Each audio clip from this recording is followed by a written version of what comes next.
அவைக்கு தலைமை தாங்குகின்ற தலைவர் அவர்களே, இன்றைய தினம் பகிரங்க நிதிசார் சட்டம் மூலம் மற்றும் பொருளாதார நிலைமாற்றம் தொடர்பான சட்ட மூலங்கள் தொடர்பான விவாதம் இங்கே நடைபெற்று கொண்டிருக்கின்றது.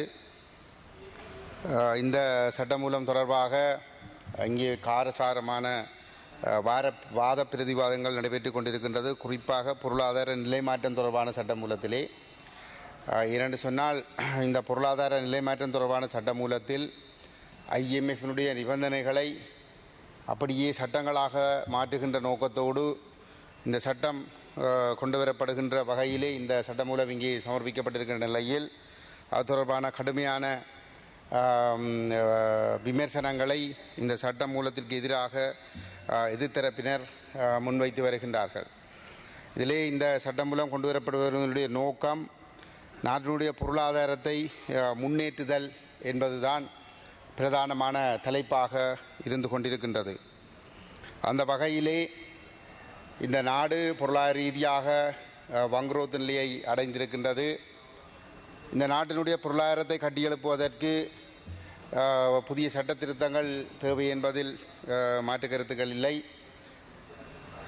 அந்த வகையிலே இங்கே முன்வைக்கப்பட்டிருக்கின்ற இந்த சட்டத்தின் மூலமாக மாத்திரம் இந்த நாட்டினுடைய பொருளாதாரத்தை முன்னேற்ற முடியுமா என்பதை ஆழமாக சிந்தித்து பார்க்க வேண்டும். இங்கே வேதனைக்குரிய ஒரு விடயம் என்னவென்று சொன்னால், இந்த நாடு 75 வருடங்களாக இந்த பொருளாதார ரீதியாக முன்னேற முடியாமல் திணறிக் கொண்டிருக்கின்றது. நான் நினைக்கிறேன் 17வது தடவை IMFிடம் சென்றிருப்பதாக நீங்களே இங்கே கூறிக்கொண்டிருக்கின்றீர்கள். அவ்வாறு 16 தடவைகள் சென்றும் இந்த நாடு பொருளாதாரத்திலே முன்னேற முடியாத நிலைமையில் 17வது தடவையும் இந்த நாடு IMFிடம் செல்ல வேண்டிய ஒரு நிலைமை ஒன்று ஏற்பட்டிருக்கிறது என்று சொன்னால், அதற்கு என்ன காரணம் என்பதனை ஏன் நீங்கள் இதுவரையில் சரியான முறையிலே தேடி பார்த்திருக்கவில்லை என்பது மிகவும் கவலைக்குரிய ஒரு விடயம். இங்கே பல மூத்த அரசியல் தலைவர்கள் இந்த அவையிலே 2 பக்கங்களிலுமே இருக்கின்றார்கள். ஆளும் தரப்பிலும் இருக்கின்றார்கள், எதிர்த்தரப்பிலும் இருக்கின்றார்கள். ஆனால் நானும் இந்த விவாதத்திலே ஆரம்பத்தில் இருந்து அவதானித்துக் கொண்டிருக்கின்றேன். யாராவது ஒரு துணிச்சலாக ஆக்கபூர்வமான யோசனைகளை இங்கே முன்வைக்கிறார்களா என்பதை நானும் பார்த்து கொண்டிருக்கின்றேன். ஆனால் உண்மையிலே யாரிடமும் அந்த துணிச்சலான உண்மையான ஒரு சட்ட திருத்தத்தை முன்வைக்கக்கூடிய அந்த தன்மையை யாரிடமும் அவதானிக்க முடியவில்லை. என்னை பொறுத்தவரையிலே இந்த நாடு முன்னேற வேண்டுமாக இருந்தால் ஒரு நிலை மாற்றம் ஒன்று தேவை, பொருளாதார நிலை மாற்றம் ஒன்று தேவை. அந்த நிலை மாற்றத்தை பொருளாதார நிலைமாற்ற சட்டமூலம் ஒன்றை உருவாக்குவதற்கு அரசாங்கம் ஒன்றிற்கு மக்கள் ஆணை தேவை. அந்த மக்கள் ஆணை உள்ள அரசாங்கம் ஒன்றினால்தான் அவ்வாறான ஒரு சட்டமூலத்தை நிறைவேற்றுவதற்கு முடியும். அதே நேரத்திலே தேசிய கொள்கை ஒன்று தேவை. இந்த தேசிய கொள்கை என்பது இந்த பொருளாதார நிலைமாற்றம் தொடர்பான சட்டமூலம் இயற்றப்படுவதற்கு முன்னதாக இந்த நாட்டிலே நிலையாக 75 வருடங்களாக இருக்கிற பொருளாதார தேசிய கொள்கையில் ஒரு மாற்றம் வேண்டும். அந்த தேசிய கொள்கை என்பது இந்த நாட்டை ஒரு சிங்கள பௌத்த தீவாக மாற்ற வேண்டும். ஏனைய இனங்களை மதங்களை இல்லாது ஒழித்து இதை ஒரு சிங்கள பௌத்த தீவாக மாற்ற வேண்டும். இந்த தீவு புத்தபிரானால் அருளப்பட்ட தீவு என்கின்ற மகாவம்ச புனைகதையில் இருந்து கொண்டு உருவாக்கப்பட்டிருக்கிற அந்த தேசிய கொள்கை ஒழிக்கப்பட்டு மத சார்பற்ற தேசமாக இதனை கட்டியெழுப்பக்கூடிய வகையிலே ஒரு கொள்கை மாற்றம் ஒன்று நீங்கள் நிலையாக செய்ய வேண்டும். அதற்கு இந்த ஒற்றையாட்சி முறைமை ஒழிக்கப்பட வேண்டும். இந்த தீவில் இருந்த 2000 வருடங்களுக்கு மேலாக இருக்கின்ற தமிழ் தேசத்தினுடைய இறமையும் அதனுடைய சுயநிர்ணய உரிமையும் அங்கீகரிக்கின்ற வகையிலே ஒரு சமஷ்டி அரசியலமைப்பை கொண்டு வருவதற்கு நீங்கள் முயல வேண்டும். அந்த திருத்தத்தின் பிற்பாடு நீங்கள் மேற்கொள்ளுகின்ற திருத்தங்கள் மாத்திரம்தான் இந்த நாட்டை முன்னோக்கி கொண்டு செல்வதற்கு உதவியாக இருக்கும்.